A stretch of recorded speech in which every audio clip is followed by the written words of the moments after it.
भाजप आमदार संदीप जोशी यांनी राजकारणामधून निवृत्तीचा निर्णय घेतलेला आहे। विधान परिषदेची मुदत संपल्यानंतर राजकारणामधून निवृत्त होणार असं संदीप जोशी यांनी म्हटलंय। भाजप कार्यकर्त्यांना एक भावनिक पत्र लिहित संदीप जोशींनी राजकारणामधून संन्यास घेण्याचा हा निर्णय घेतलेला आहे।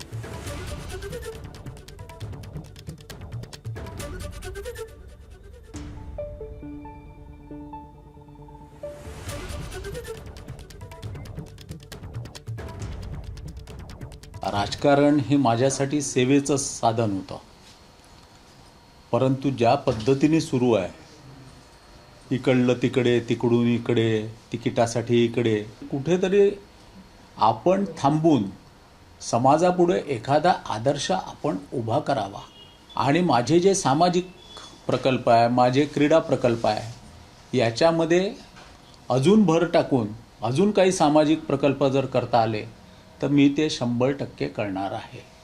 आणि त्यामुळे मी सक्रिय राजकारणातून 13 मे नंतर निवृत्ती घेतलेली आहे। एबीपी माझा, उघडा डोळे बघा नीट।